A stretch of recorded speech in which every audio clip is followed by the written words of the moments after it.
Oh baby, John, it is time. It's the afternoon before the storm in T-Mobile Park. We've got Mariners Game 3 coming up today. We're also going to talk some Seahawks and what happened last week and what's going to happen this upcoming week. We've got some college football discussion to be had. Washington State lost to Ole Miss, but not in the fashion that you would think.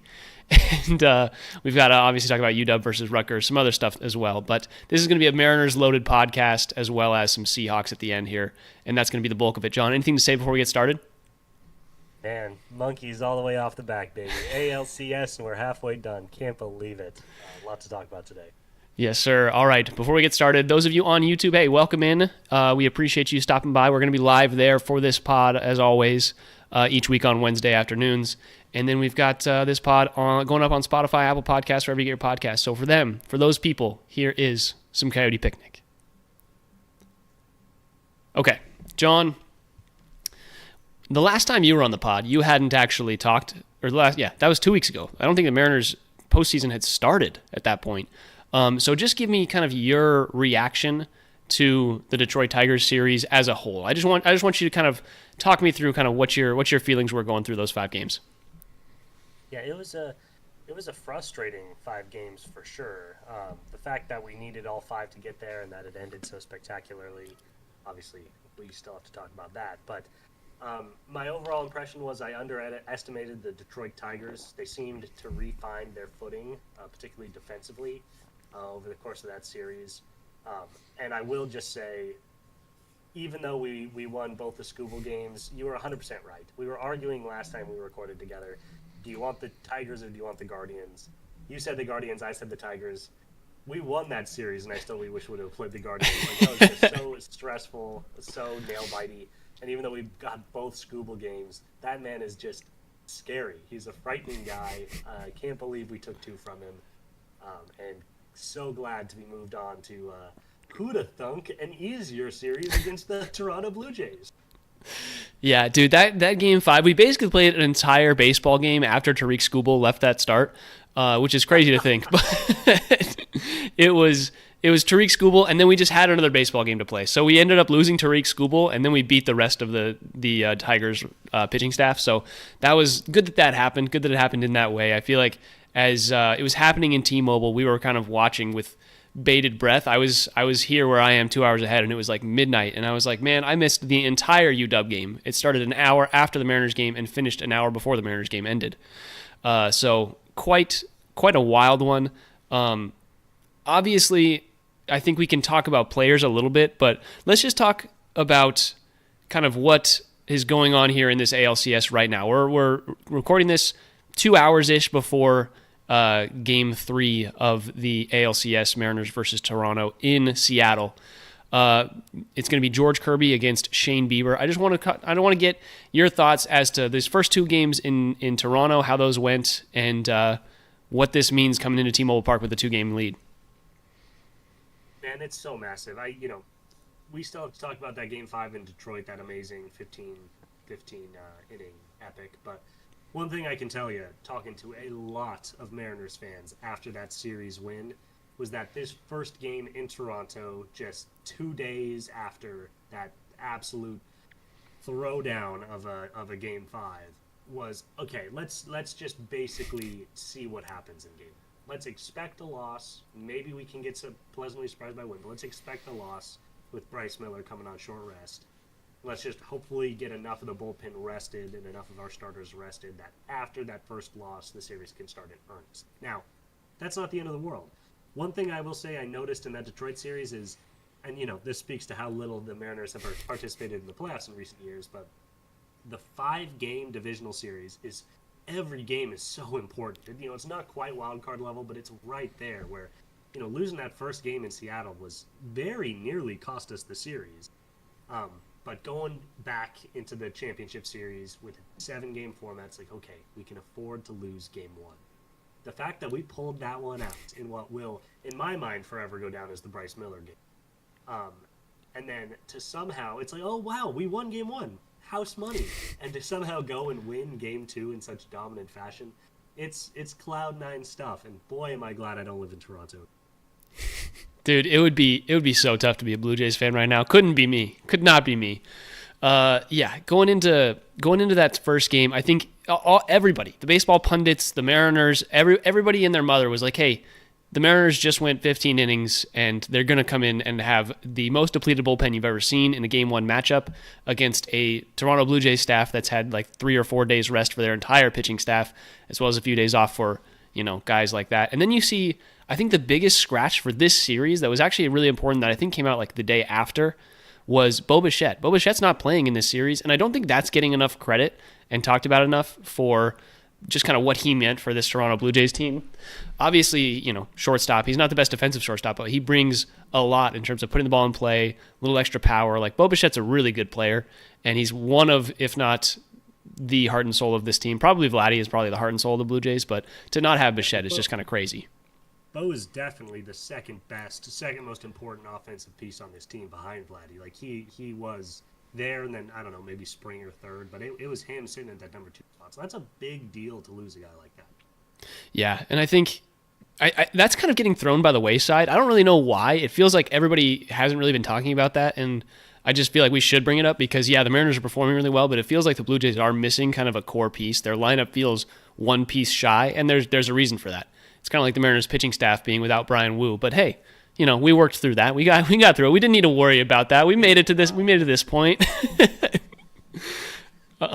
So with that, yeah, the first game was obviously like the entire time that game was happening, I was like elated. I was just like following along, checking it, and I was like, how are we still in this game? How have they still only scored 1 run? And yeah, you're right. It was just the Bryce Miller game. Bryce Miller showed up, showed out, and looked really good, especially after having such a rough year. It was really good to see Bryce Miller do his thing. And yeah, in game 2, it was obviously the bats. Obviously, Josh Naylor home run. We had the Polo home run. Gino, I think that was game 1 that Gino almost had that home run, but I was just like, I've been rooting for Gino so much. I want him to turn it around so bad. And so the couple times he's gotten a hit, I've been stoked for him. Obviously, the Julio home run in game 2, just really good stuff, I think, from this offense. And it seems like they thrive in Toronto. So that's really good to see.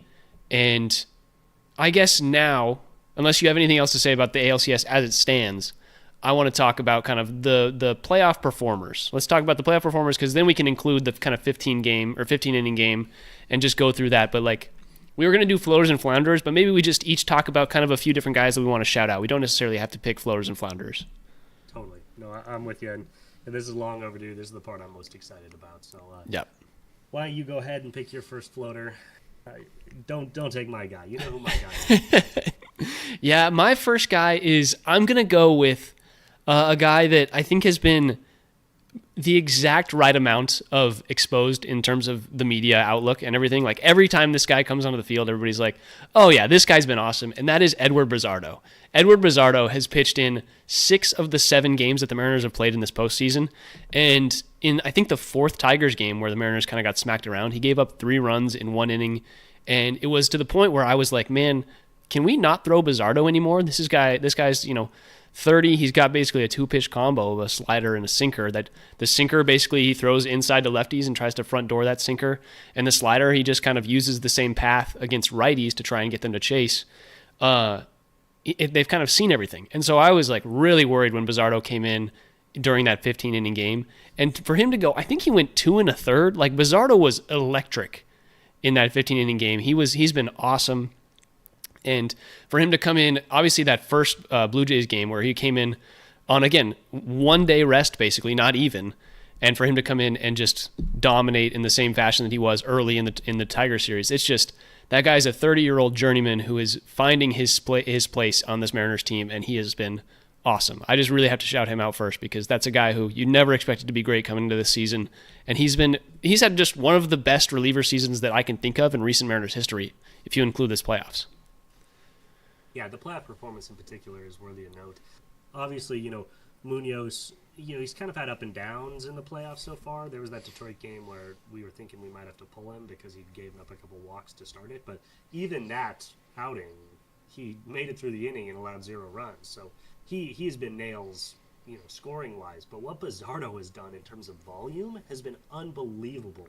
There are not a lot of relief pitchers you can ask for 2.5 to 3.5 innings of work and expect really good results. And what he's been doing, combining volume with efficiency, has been unreal. So yeah, Bizzardo, very, very deserving.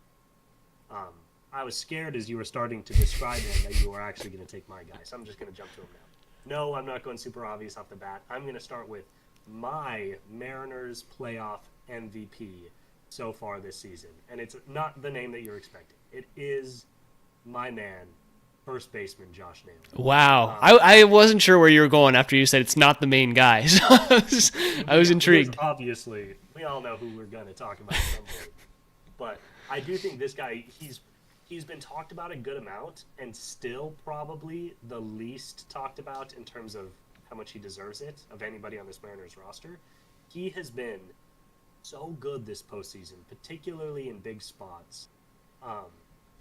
He's maintained his really timely hitting, his timely defense. He's been showing up in big ways all over the field. But he's not the one hitting the game-winning home run like that, but he is the one setting everything up. He's the one getting on base. He's the one, batting in a couple runs to get close to even. He's doing all this stuff. Batting .290 so far on the playoff overall, .452 slugging, which isn't amazing. But he's got 2 stolen bases. He's yet to miss a stolen base with the Mariners. 21 for 21 since joining this team. Speed demon Josh Naylor. Yeah. Second percentile speed, undefeated on the base paths. They're going to be studying this guy in 10 years. And yeah, he's second on the team in batting average in the playoff behind Cal at .290. But I don't even think that really does a good job of speaking to everything that he's been doing for this team. Yeah, he's just been unbelievable. So not a whole lot more to say. You kind of just have to watch it to get it, but I can't say enough how impactful Josh Naylor's been on this offense. Yeah, I think the real thing with Josh Naylor is if you take out those first 2 games where obviously he was waiting for his kid to be born, and then his kid was born, and he was like, okay, I got to go back to the team. But like that like 3-day stretch where I'm sure he was in his fatherly state of just like, I don't know what the heck's going on with my life. I'm in Seattle, but there's a plane ready for me to go at any given time. I may have to leave this game. And the fact that now that he's kind of calmed down, his kid's back, we're seeing what we kind of were seeing at the end of the season with Josh Naylor, which is just really efficient and effective bat-to-ball skills.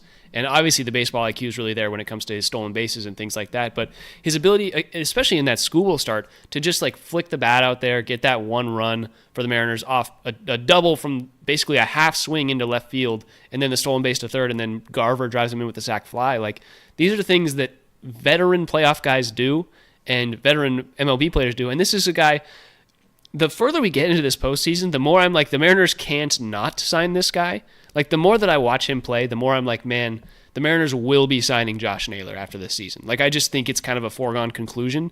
Obviously, they're not having those kinds of talks during the middle of the postseason, which is why you haven't seen it yet. But this is like, I see what he's doing, and I'm like, it's going to happen. Like, that's just it's coming. And so I'm getting so excited. He's 28. Like, this is a guy who, granted, he looks like he's 33. Like, that's every time I look at him, I'm like, this guy's 33. There's no way. But he's 28. He's kind of in his prime a little bit, and he's really showing out right now. So really big shout out to Josh Naylor. He's done some really good stuff. And thank you. That's a good way of talking about it, too, with him struggling early as he's dealing with the birth of his child and all that. This is a better way to reframe it, and this does show his impact in a way.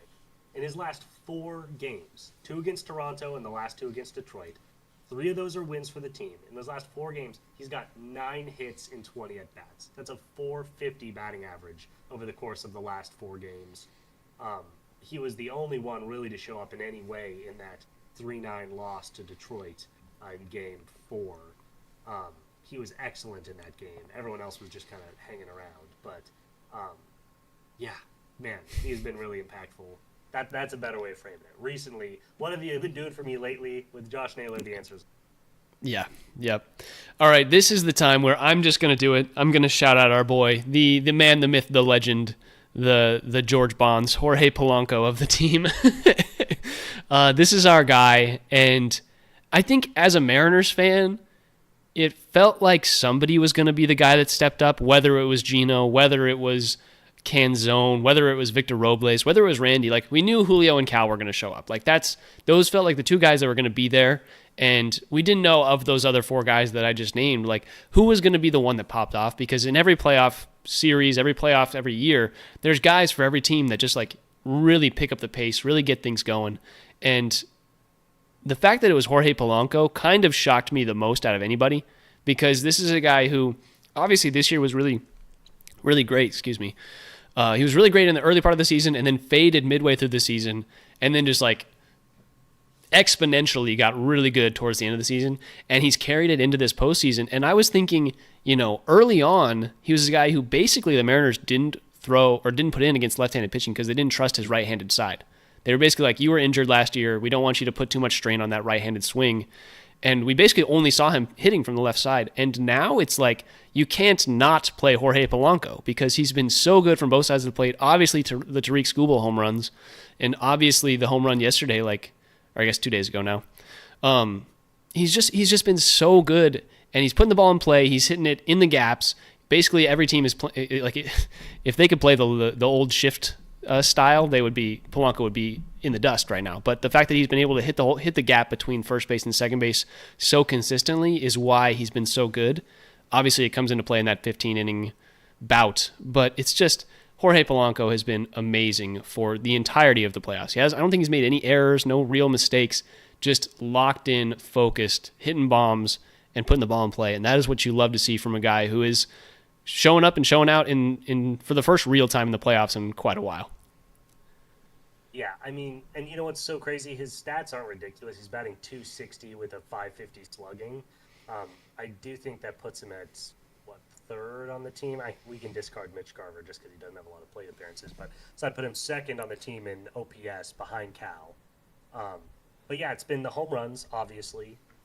It's been the RBIs, leading the team in RBIs and home runs. And it's been the clutch hitting. Like, the guy doesn't really seem to get that many hits when it's not super clutch time. When it is super clutch time, it's amazing. I looked this up, this is kind of a cool stat. And in 4 of their last 5 wins, the Mariners, in the playoffs, both Toronto games, Game 5, obviously, and then Game, I believe, 3 in Detroit, Jorge Polanco has hit the go-ahead run, the last go-ahead run that secures essentially the win for the Mariners. As far as I can tell, that has not happened in the last 30 or 40 years of baseball, where a guy does that 4 out of 5 wins for a team. So it's just been, again, if you take away those 4 go-ahead hits, his statistics aren't going to be anything to look at. They're going to be incredibly middling to poor. But the fact that he's come through in such huge moments, 4 out of the last 5 games, and the other win was our dominant 9-3 win where we didn't really need him to show up. Yep. It's just been unbelievable the way that he's come through. So very, very well deserving. Yeah, Jorge's been just electric. Every time he comes to the plate now, I'm like, oh, I have to watch this. Granted, it's playoff baseball. I feel like I have to watch everybody, but it's like this is special every time he comes to the plate. Well, the last guy I'm going to talk about, and you're going to laugh. This is honestly embarrassing, but obviously there's been so much talk in the national media about Jorge Polanco because of what he's been doing. And then I am just so locked in on Josh Naylor and what he's been doing that when I was talking about he's been the MVP of this postseason for the Mariners, and it's not who you'd expect. Who you'd expect, I was talking about Jorge Polanco. But honestly, that is ridiculous of me. It didn't even cross my mind until I just opened up the stats. It's like, oh no, duh, of course. Cal's been the MVP of the postseason. Cal Raleigh has been so good this postseason, man. His batting average has dipped a little bit in the Toronto series, but he's all the way down to .360 on the playoffs altogether. I believe he was hitting .440 against Detroit. He's got 2 home runs, including the game-tying home run in Game 1 against the Blue Jays. That was so important. 5 RBI, second on the team. Oh, I'm sorry, third on the team. Julio's got 6. Good for Julio. And leading the team in walks, which I love to see, with 6 walks. He's been awesome. He's been coming through in all sorts of big ways. He's actually getting the strikeout numbers down a little bit. He's 3 behind Julio and Randy, who both have 13 strikeouts. He only has 10. He's getting intentionally walked in big spots because teams want no part of him. He's just been really, really good. And the one thing I will say, the 2 home runs, both big, both really fun. I've been really impressed with his ability to hit timely singles on this team. It's like the home run pressure is off. We're in the postseason. It's about winning baseball now. And he's had 3 or 4 singles where it's just like, God damn it. Thanks, Cal. We really needed that right there to get a guy on base. So big props to him. Yeah, that's it's just basically been more Cal stuff, but he's been doing Yeah. it at a really high level.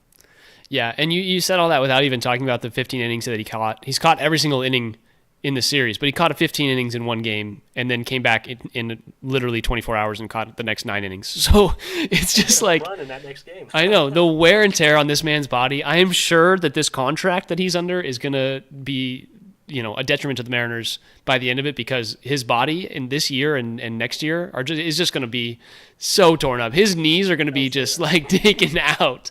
But right now, taking the under on 45 home runs for Cal next year. Is that what you're saying? I may take the under on 45. But he's been so good. He's been electric every time. It's one of those things that, like, the lineup being so deep, it's like, yeah, if there's nobody on base, they're gonna walk Cal. But it's also like, yeah, Julio's up after Cal, and then it's Jorge Polanco, and then it's Josh Naylor, and it's like, yeah, if you walk Cal Raleigh with less than 2 outs, you are really nervous about that. Like, you are at least one of those guys is going to get a hit, if not two. And that's just like the lengthening of this lineup, the threat that is there.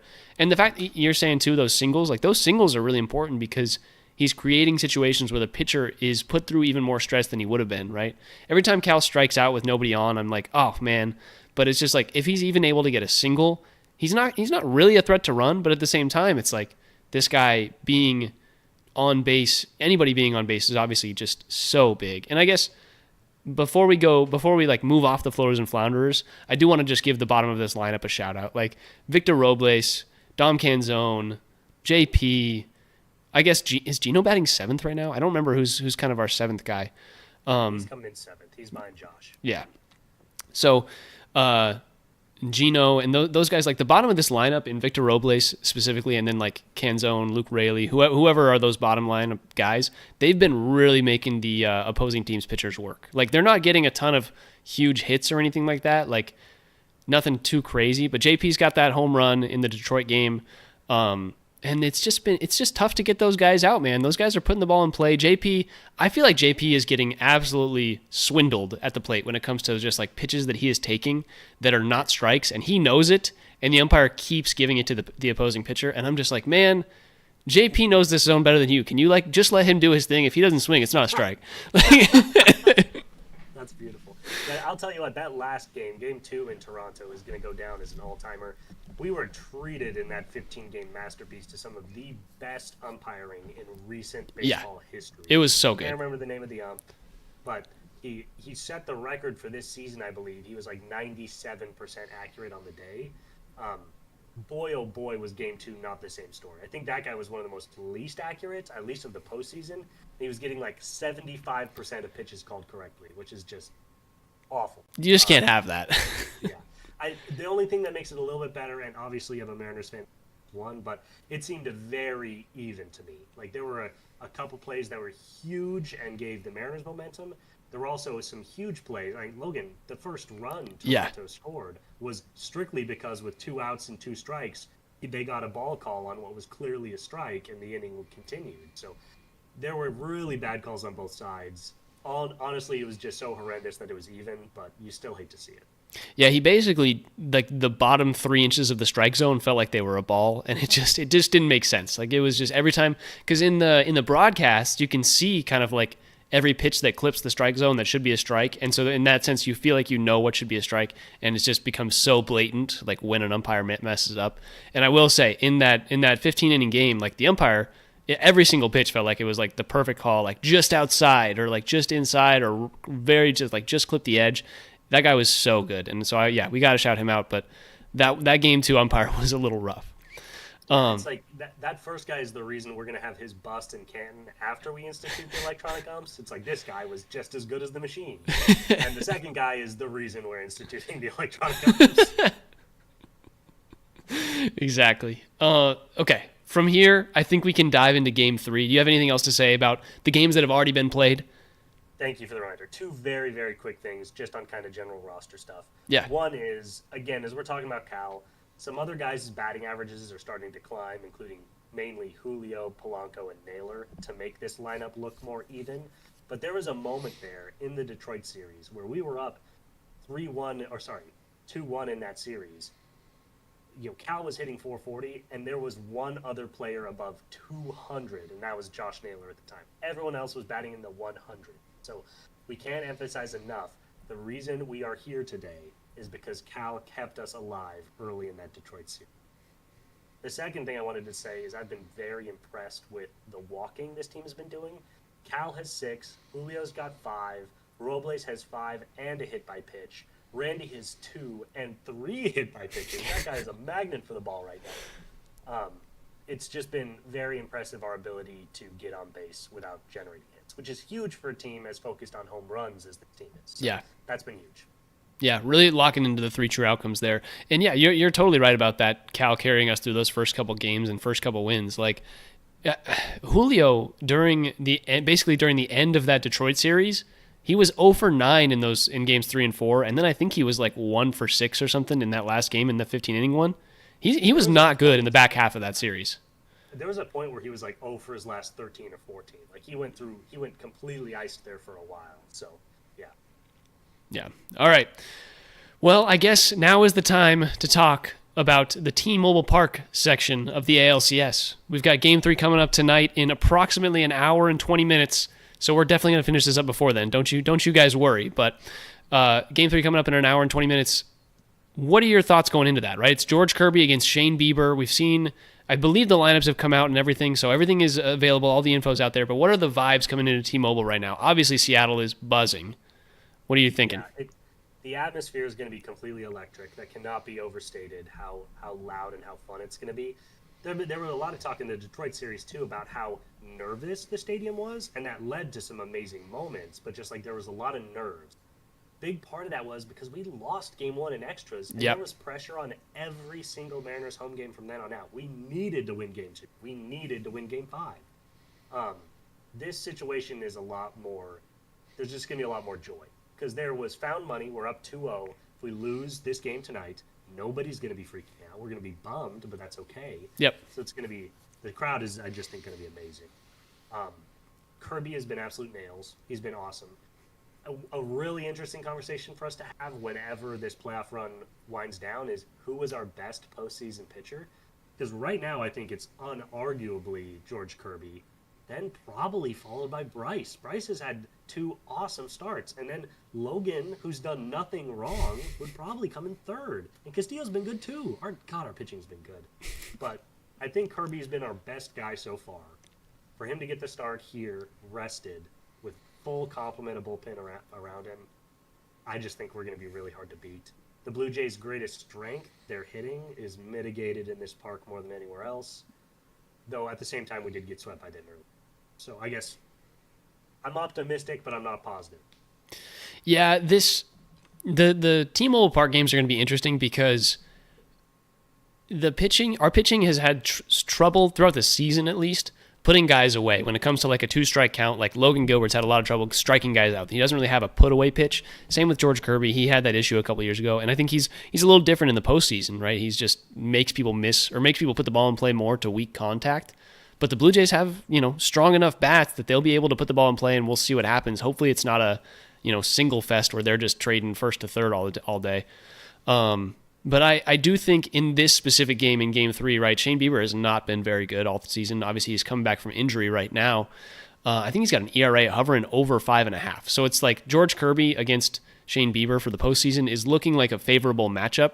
And in T-Mobile Park, where I think Bieber just has a little bit less velocity than he used to, and George Kirby's really dialed in. I'm looking at this series and looking at these last 3 games in T-Mobile Park, or these next 3 games in T-Mobile Park, and I'm looking at hopefully a 2-1 series where we give them a little bit of a gentleman's sweep. We lose tomorrow or something happens, and then we can finish it out in T-Mobile. Because if we end up losing 2 and it's a 3-2 series going back into Toronto, that's something that I'm very, very scared of. I think Toronto with energy, like obviously there's a chance that we put them away there, but the Toronto Stadium with energy is just, anytime you're going away for the remainder of a series, you always get a little nervous. And so I'm really hoping we can close it out here. Hopefully get this Game 3 win in the bag, and then it's just 1 out of the next 4.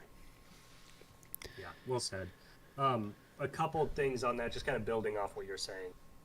One other part about this pitching matchup is the Blue Jays bullpen, which was able to keep them afloat in that Yankees series, has been bad. And yep. it does not look like the last two games were the outlier. It looks like the Yankees series was the outlier because they were bad most of the year. This was kind of the big weakness of the team going into the playoffs. The fact that we've exploited it early makes me very confident that, these starting pitchers not only have to outperform our starting pitchers, which is a very heavy task to achieve, but then they somehow have to bridge the gap enough that we can't just feast on their relief pitching while Brash and Munoz and Spire and Bizzardo are closing out games. So I think the Blue Jays are in a very tough position here. Now, about what you're saying about the games, one thing I'll say is, the fact that if we win 2 out of 3 at home, we are going to the World Series is amazing. That's an amazing place to be. I believe in our team's ability to do that, be it in 2 or 3 games. Now, my thoughts just kind of differ on you on the Toronto series, because the fact that if we win 1 out of 3 at home and then just have to win 1 out of 2 in Toronto, a place where obviously we've won the last 2, and a place where our best hitter and American League MVP Cal Raleigh feasts and just loves hitting there, and a place where a lot of our guys seem very comfortable. That seems like found money to me. It's like, oh no, we lost 2 or 3 in Seattle, and now we have to go back to the place where it's super easy to hit dingers. I believe in our team's ability to do that. So obviously I would prefer if we can close out in T-Mobile for 100 different reasons. But I'm very confident. If we go back to Toronto up 3-2, I feel very, very confident that this team will get the job done.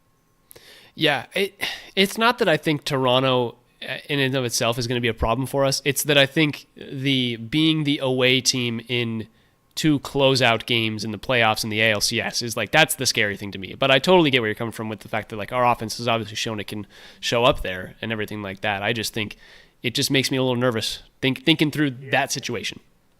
And it should, because then obviously Game 6, it's like, oh, you better win Game 6 because you don't want to play Game 7 in Toronto. And so then Game 6 basically is the same pressure as a Game 7. So I get all that. I'm just saying I think these guys can get it done. Yep. All right. Other than that, quick shout out to the pitching for Game 4. I believe it's a Luis Castillo start, and then we haven't heard what's coming out for Game 5. But I'm feeling more and more... Hopefully Woo. I'm feeling more and more confident that Woo's going to come out at some point. I don't know if he'll make a start or if he'll do more of a relief role where he goes 3 innings or so, but we will see. I think the Kirby start today is going to be so electric. I think we're going to my call out today, the over-under 7 in terms of, the sports betting and everything. Over-under 7. I'm going to say it's going to be a lower scoring game. I feel like it's going to be like a 4-2 victory for the Mariners. I want your prediction. What do you think?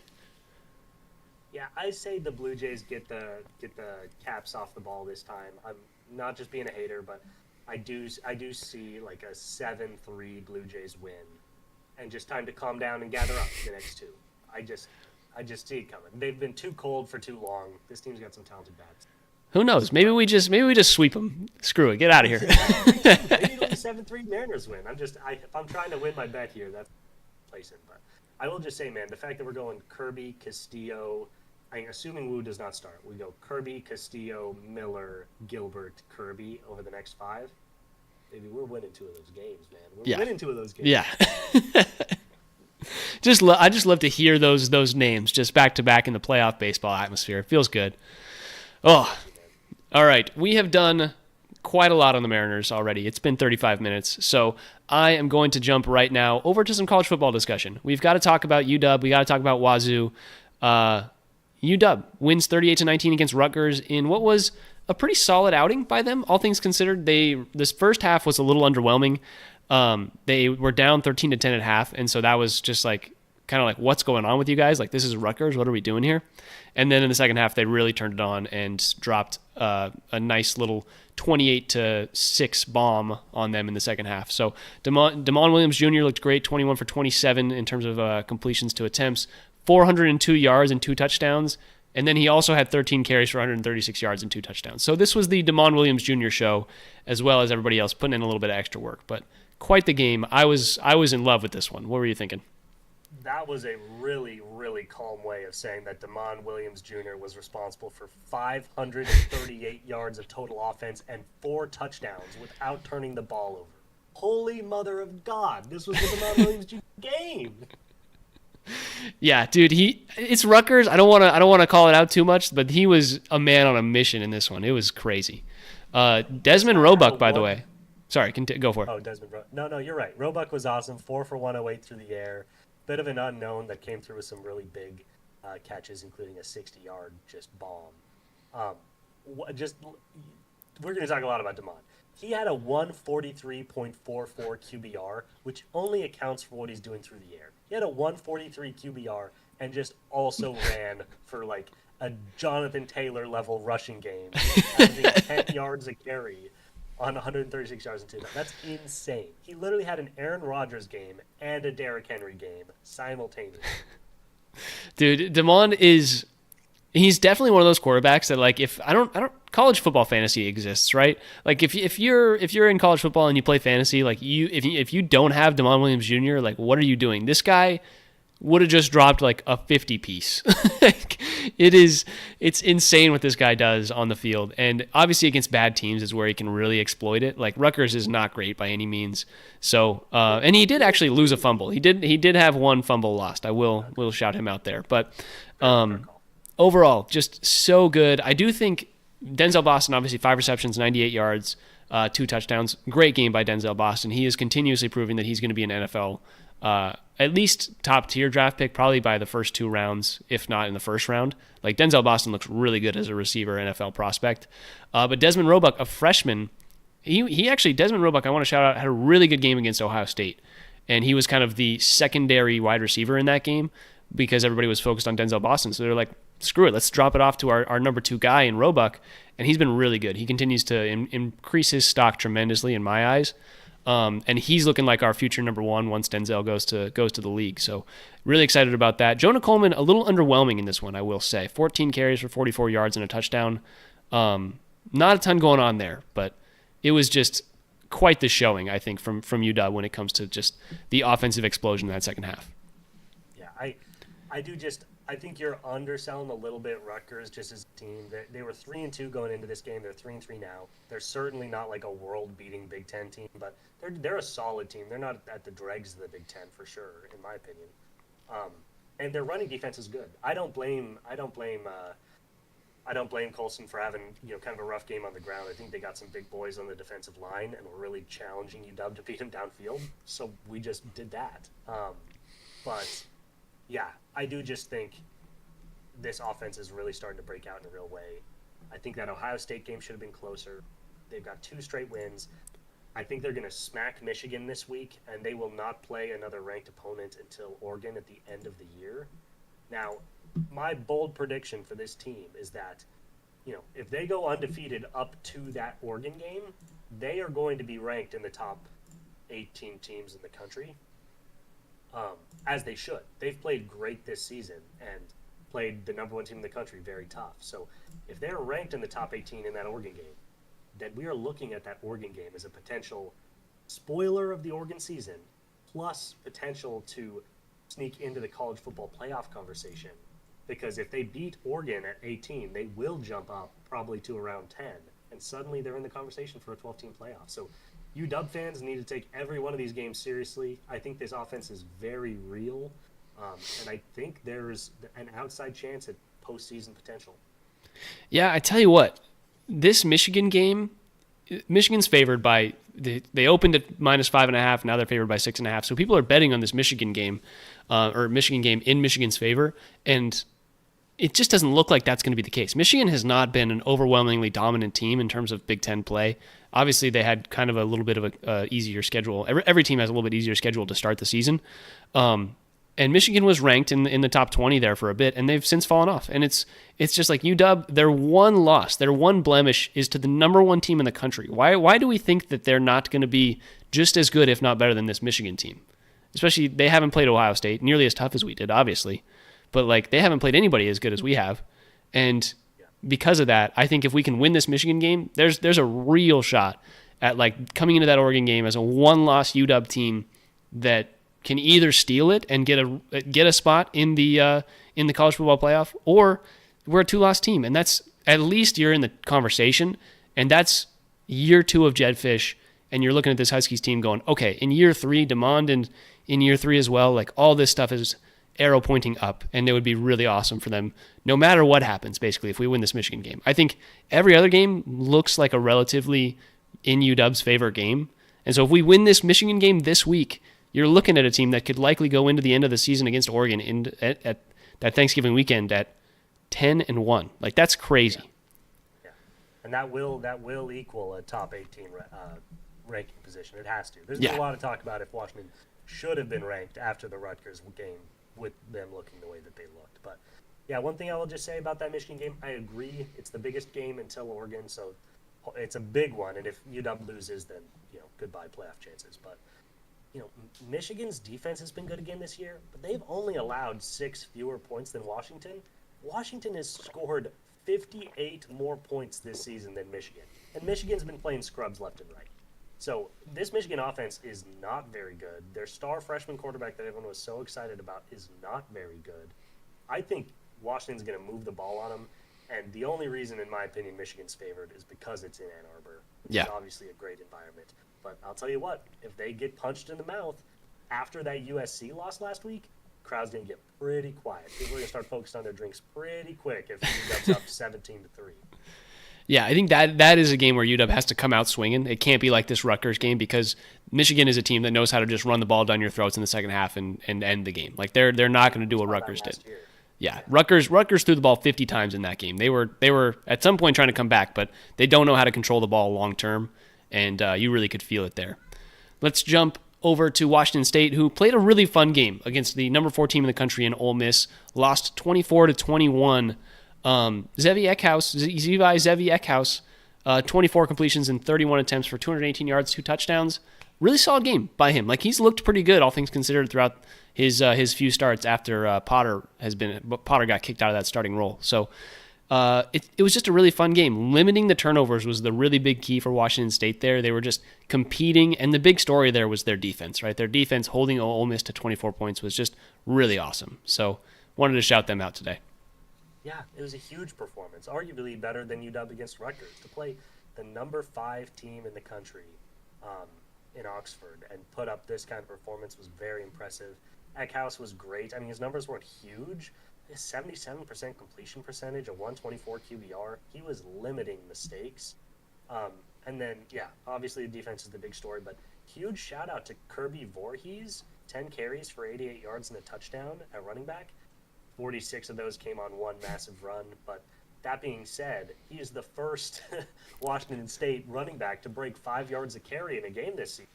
And he did it against Ole Miss and this touted defense. So hopefully he's a guy that they can rely on a little bit more, because their other running back, Angel Johnson, was averaging carry. So they need some more explosive runs to get going. I was very, very impressed by Wazoo. And what do they got? Nothing but a top 25 matchup again against Virginia this week. Wazoo got a loaded schedule. Yeah, kind of crazy that they were just able to produce one of the better schedules this season. And you know what's funny?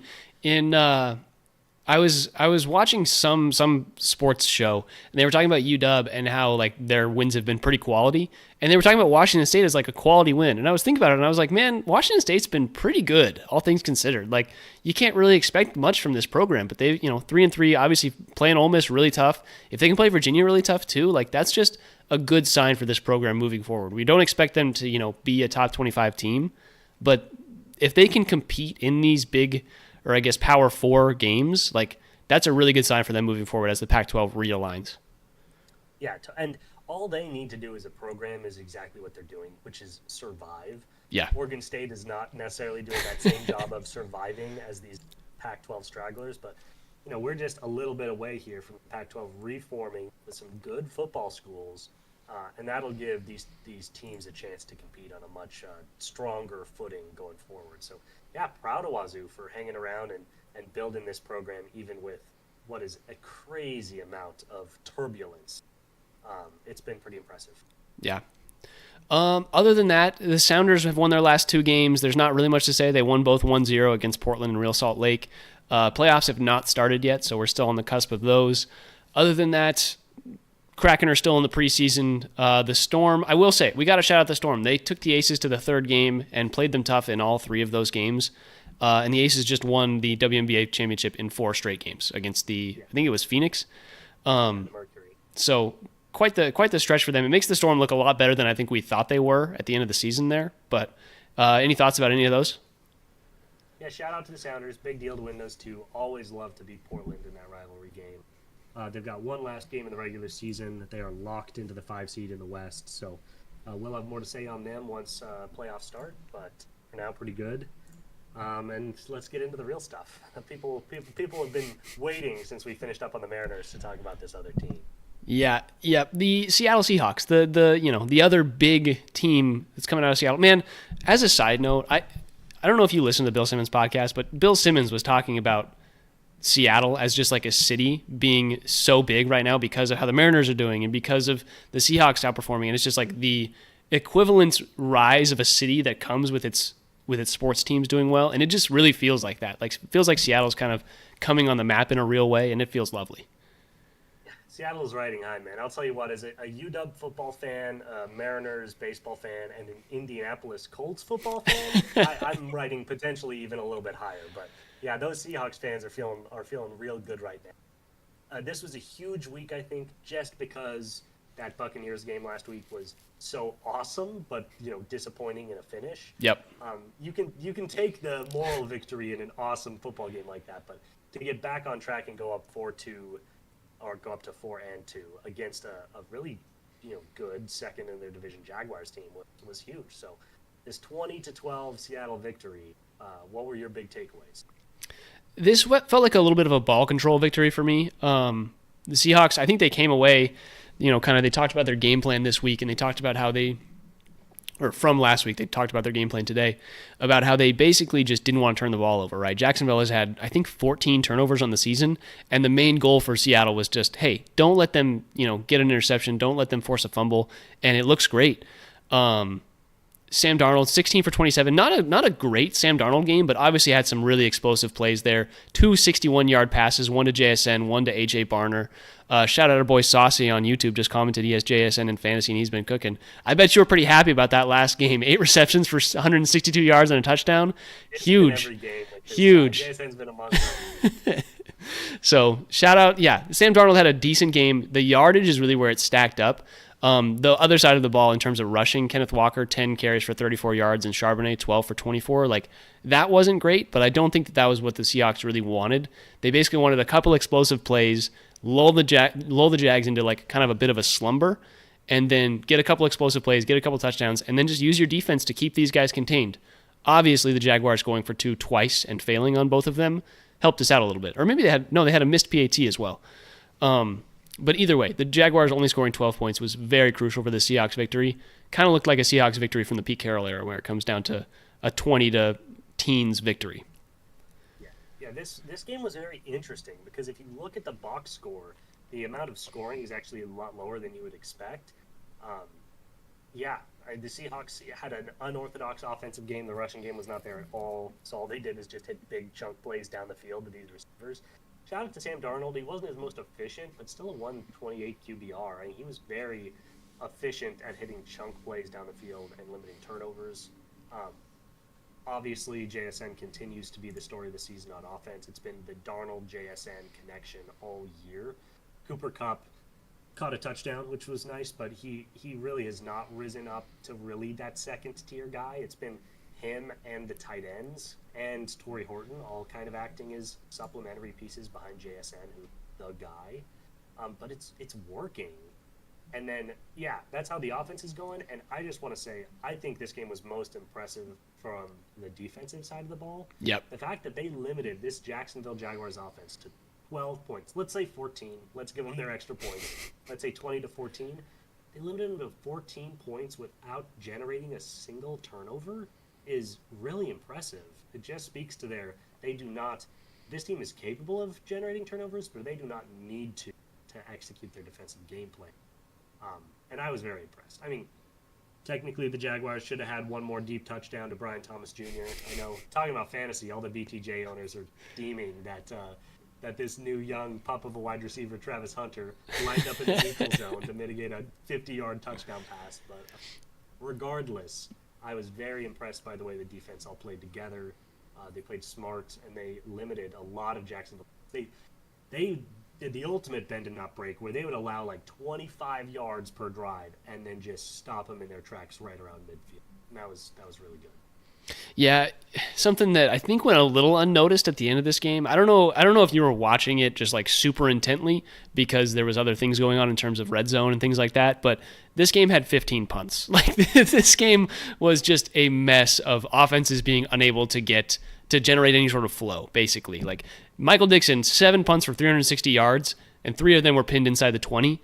And then Logan Cook, obviously Jacksonville punter, 8 punts for 393 yards, and 2 of them were pinned inside the 20. That's just like really good special teams play there, and keeping teams inside their own respective 20-yard lines just makes it really hard for anybody to get those long drives together. When you're used to now starting at the 35 or the 40, it feels like you're used to shorter drives, things are happening quickly, and when you're pinned that far back now, it feels like an actual real challenge. So something to actually think about as we move forward into this is like how important has Michael Dixon been? Obviously, Jason Myers had a really good game. 2 field goals and 2 extra points were converted versus the Cam Little missed that field goal, missed that extra point. Like there was a couple big things going on there on the special team side of the ball. So good for them. Have to shout them out. So good win by the Seahawks. Well, you know what? In a game where both offenses are struggling against really stout defenses, shout out to the Jacksonville defense. They've been really good all year. And they had another good game today without needing all those buckets of turnovers, which they've been generating. But when you're in a kind of a lockdown like that, advantage goes to the team that can hit the big plays down the field. Yeah. Sam Darnold has been infinitely better at that than Trevor Lawrence, who is terrified to throw the ball more than 15 yards down the field. So shout out to Sam Darnold. He's been a dog. That should not go underrated. It's just been kind of quietly happening. But Darnold has been everything that he was in Minnesota. Yeah. Obviously, he doesn't have the same weapons. JSN is awesome, but he's not quite Justin Jefferson yet, I wouldn't say. But if you scale down the amount of talent he has on offense, Sam Darnold has been the exact same guy that led this team to 14 wins. So that he's been just an awesome steal. Also, while Geno Smith is imploding, there's no way anybody can argue that was a fantastic set of moves by Seattle ownership at the end of the season. Yeah, I mean, hey, we called it. When it happened, we were both like, man, this is like a crazy awesome move. We were like, yo, Seattle being able to sign Darnold, trading away the 38-year-old aging Geno Smith or however old he is, it's just like that was the thing that you do when you know something is up with an old quarterback and you just can tell that he's not as efficient as he was. And the Seahawks basically did a really nice retooling. They didn't rebuild or anything. They didn't draft a young quarterback. Jalen Milroe hasn't done anything really this season that would make us expect that he's going to be the quarterback of the future for this team. But they were basically just like, hey, we're going to retool. Sam Darnold's going to be the guy. And he's come in, and it feels like he's really confident in the way that he is playing. And in this new Clint Kubiak-style offense where it's a lot of play action, a lot of moving the ball around, moving the line around in this zone blocking scheme, like it's been very fun to watch Sam Darnold. He's the number 11 fantasy quarterback in all of the NFL right now. It's just like that's a number you would not have expected. You would expect him to be around 20. And he's close to like he's above the like Jordan Loves of the NFL. That's crazy. With these weapons and with this offensive line, that big shout out to JSN, but that is still astounding work by Sam. So shout out to him, and yes, shout out to us for being so right when so many other people were wrong. It's not easy seeing the future the way that we do. I know. We try our best. Next week, the Seattle Seahawks play the Houston Texans. It's going to be an interesting game. The Texans are still trying to kind of claw their way back into a winning season. They're 2-3 as of right now. I believe they had a bye last week, if I'm not mistaken. And so with that comes a little bit of fear. Any team coming off a bye week has a little bit extra time to prepare. It is Monday Night Football, so the Seahawks get an extra day of rest as well. But it is an interesting game. Seahawks are favored. They started out favored by 2.5. It's now up to 3.5. Give me your thoughts going into it. Yeah, this is a weird game because the Texans started the year so badly before beating a pathetic Tennessee Titans teams 26-0 and a pathetic Baltimore Ravens team 44-10. So despite those 2 huge victories, those were against 2 bad defenses and 2 bad offenses, particularly with the Ravens just losing Lamar Jackson at the start of that game. So yeah, I think this defense is going to make life really, really hard on this Texans offense because the Texans offensive line is still one of the worst in football. I think we're going to be able to get to the quarterback and apply a lot of pressure. but CJ's looked better. He's looked better attacking down the field to his receivers, and I do think their defense is very real, and that will be a unique challenge for this offense. Obviously, I think the Jags defense is also good, and we showed up against them. We'll need to bring it again. So I do think the Hawks should be favored. I think the Hawks are the better team in this matchup, but I think it'll be a tough game. Yeah, in this one, I'm kind of expecting, I think this will be a Torrey Horton game, to be honest. I think what's going to happen is the Seahawks, because of the ability of the Texans defense to be able to kind of get to the quarterback, their defensive line is pretty solid. I think it's going to be a lot of JSN in the slot, a lot of slot type slants, stuff to Cooper Kupp, stuff to JSN, and then there's going to be the rare pop to Torrey Horton where he's going to get wide open on just like a seam route down the sideline, and Torrey Horton's going to get a really nice play going. I feel like that's the kind of thing that we could expect to see this week. Other than that, I think you're 100% right. This Texans defense is going to be interesting, but C.J. Stroud has not looked comfortable against any sort of good defenses, and the Seahawks have a top 5 defense. Like the Seahawks, Byron Murphy has looked like crazy. Leonard Williams has been really good this year. Reed has been really awesome. So the Seahawks, like defensively, their line has really improved tremendously over the last couple of seasons with the moves that they've made, as well as if we can get some of the secondary pieces back, like a Witherspoon. I believe Love is fully back. I'm not 100% sure. But, if this Seahawks defense can stay hot, can keep doing what they've been doing, limiting teams to sub 20 points, I could see a couple explosive plays similar to what we saw against the Jaguars, but with Torrey Horton or JSN exploding off the back as well. But just like, if we can take the top off the defense a couple times and control the ball, do what we did against Jacksonville, I feel very, very good against this Texans team. Yeah, agreed. But it is going to be a battle of the defenses and their ability to slow the offenses. One note about this Texans team, it's kind of crazy just looking at it, but they have allowed the fewest points in the NFL by a large margin. They've allowed 61 total points against them. The next closest team is the Broncos at 95.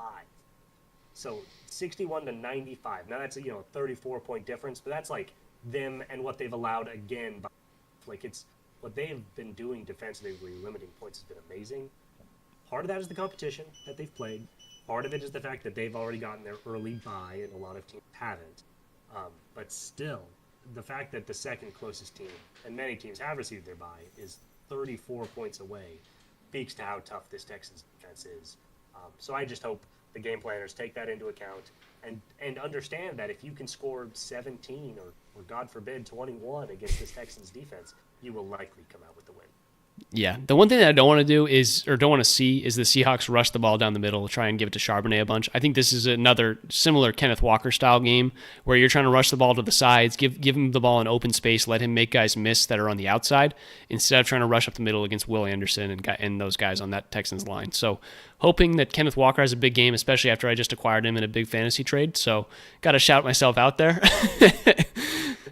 They're also going to have to attack through the air. I mean, the 3 Texans losses this year against the Jags, Bucks, and Rams, those are 3 teams led by their passing attacks. So yeah. Good balance is important, but you can't rely too much on the run or this defense is just going to lock it down.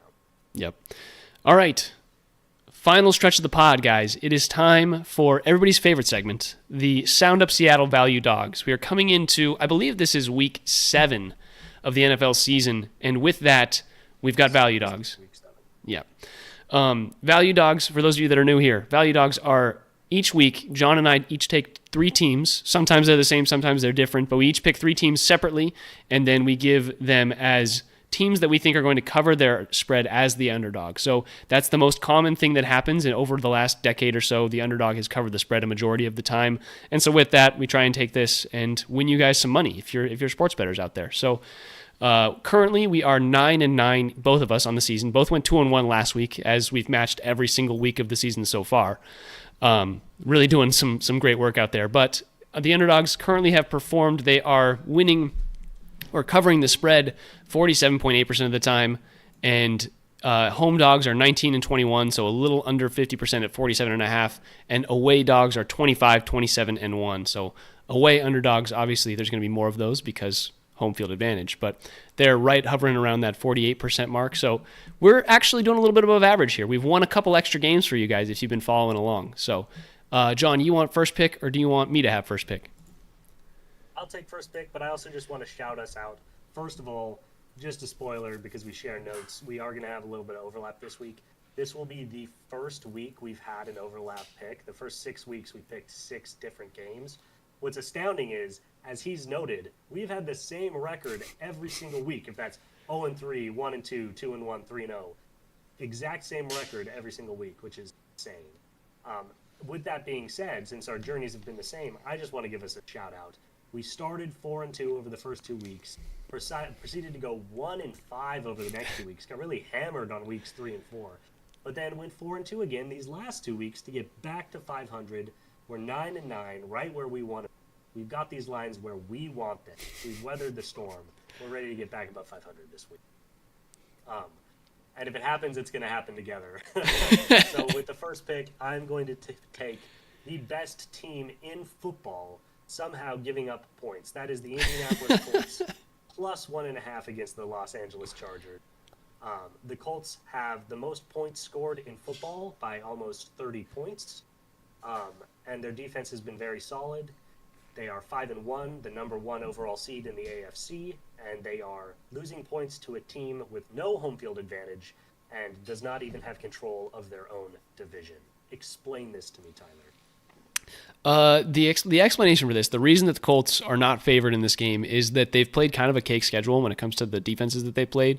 And they got a little bit exposed, a little bit worked by the Cardinals last week. There was a concern that they were going to lose to the Cardinals. So that's something that you can be a little scared of.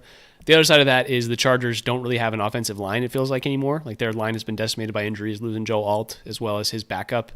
Means that the Chargers line is looking a little worse for wear. Their rushing game isn't as good. Obviously, without Hampton, their actual rushers aren't as good either. So a lot of things not going in the Chargers' favor, but I think people are scared of this Colts team being a little fake, and so that's why they are getting plus 1.5 points. And also, the Chargers are in LA. That's big money for them. Betting odds and casinos and Vegas and things like that. They like making LA teams a little bit favored. They push the lines in their favor because they can get a little bit of extra money out of those people. I do like this Colts line. You and I both have this one at plus 1.5. It's a great one, man. I think the Colts are going to show up. They're going to rush the ball down their throats, and Jonathan Taylor's going to have a big game. I think. Who's the main? Is it Pittman Jr.? Michael Pittman Jr. He's the main receiver on that Colts team. The main one, but they're really just a multi-headed. Their main receiver is really their tight end. Yeah, Warren. Yeah, who's been awesome in all aspects. And then Josh Downs and Michael Pittman really share kind of wide receiver one responsibilities. Josh Downs actually plays more in the X role than Pittman does. And then they've got Adonai Mitchell attacking on the side. So I'll just say everything that I've heard, this Colts offense is the best offense in football. They're just really good at everything. They've got great pass protection and great run help in terms of offensive line work. They've got arguably the best running back in football, arguably the best tight end in football, a strong wide receiver room, and a quarterback that is not messing up. Nobody here is arguing that Daniel Jones is. What he is doing an astounding job moving the ball down the field without making mistakes. So I think there's a real argument that they have the best offense in football, and their defense is solid. It's solid. Chargers are coming off losing 2 of 3. They should have lost to the Dolphins last week, so it should be 3 straight losses, including losses to the Giants, Commanders, and again, potentially the Dolphins. They gave up 27 points to the Washington Commanders without Jaden Daniels. I don't think Jaden Daniels was playing. No, he was. Okay, that was his first game back. Yep. But in Jaden Daniels' first game back, they gave up 27 points to the Tua Tagovailoa Dolphins, and they gave up 21 points to the CTE Pros in New York. So I don't see any way the Colts don't put up a big crooked number, and I do not believe this Chargers offense has the horses to keep up. Yeah, I think we're both in on that one. I love the Colts plus 1.5 this week. With I guess we'll say my second pick, and also your second pick. I'll go with our other matching pick here, and that is going to be the Saints plus 5.5 against the Bears. I think the Bears are just like they had 2 weeks to prepare for the Commanders last week, and then had to win on a last-second field goal. I don't think the Bears are really that good, especially talent-wise. And I think the Saints have hung with a lot of teams. Like the Saints are, I think, 1-5 at this point, but the Saints have played every single team tough. It feels like they've done really well against the spread on the season, and that's because they're just not getting a lot of points. And I think Vegas is starting to realize that the Saints are competitive. They're just not winning games, and so this is swinging a little bit back. But it honestly feels like this should be like a 3.5 line, and I think that extra 2 points is pretty nice here. I like the Saints plus 5.5. Yeah, I'm with you loud and clear, man. They played the Patriots really tough and were a couple breaks away from pulling that one out. They beat the Giants handily. They played the Bills really tough in that 31-19 loss. That again, both the Patriots and Bills lines look a little more crooked than those games actually were playing out. Yeah. And this Bears team, my dad's a huge Bears fan. I'm hoping and praying every day that this Bears team really figures it out and breaks through this year. Nobody wants that more than me. But they've won their last 2 games by a combined 2 points. Both 25-24 victories on game-winning field goals against the Raiders and the Commanders. I just think this Bears team is due a poor performance. Their defense has been pretty middling so far this year, and they've been getting by with some clever offensive game planning. But I just wonder if this is the week that they stumble. I do think the Bears will have to stumble to lose to this Saints team, but I could see them, this being the week they kind of stumble after 3 straight wins, to stumble and lose this game.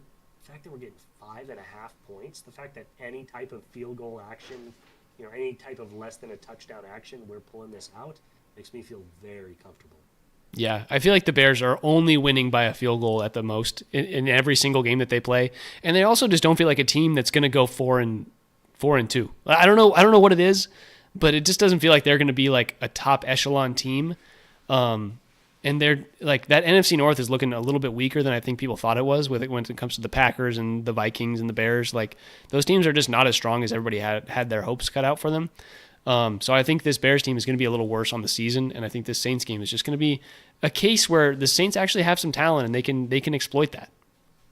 Yeah, well, Spencer Rattler's looked very comfortable for them at quarterback, which has been encouraging for the poor Saints. Yeah. The last thing I'll say too is the Bears broke out big and scored a lot of points and opened it up against the Cowboys. That's their one real big win of the season. In the other 4 games, they either lost or won by a single point. So 4/5 of the time, plus 5.5 would have covered for us. We just need that trend to continue. Yeah. The other thing about that is the Cowboys gave up 30 points to the Panthers. So. Well said. Okay, so yeah, we are in lockstep in 2 of our 3 picks. For the first time this season, we've overlapped twice. That makes me feel very, very confident in those 2 games. Now we're going into a separate direction. With my last pick of this week 7, I'm taking the Raiders plus 11.5 against the Kansas City Chiefs. This is the Chiefs have just been cooking recently. Shout out to them. They've looked very, very good. On top of that, they are getting Rashee Rice back from his suspension. Their offense is just going to get more potent. However, I just think the Raiders, it's been super messy, but they've been figuring some stuff out, particularly offensively. Ashton Genty's become better and better for them as the season's gone on, and they figure out how to use him properly. Geno Smith really needs to limit the turnovers, but again, Brock Bowers should be back this week, and he has been basically playing hurt the whole season. So him being back and healthy could be a real difference maker. And the other thing is, it's just a lot of points, man. 11.5 is a lot of points. The NFL hates giving you 11.5 points because there's all sorts of scenarios where the Chiefs can dominate this game, and the game can still end at like 10 points, just with garbage time and a little thing here and a little thing there. So it's just too many points for me to turn down. Give me the Raiders plus 11.5. Yeah, I didn't hate this one, especially because it's an AFC West rivalry matchup. Like, these are 2 teams that will play each other tough every single time I feel like they play. I just think giving the Raiders 11.5 points here is crazy because of the amount of talent that's there, right?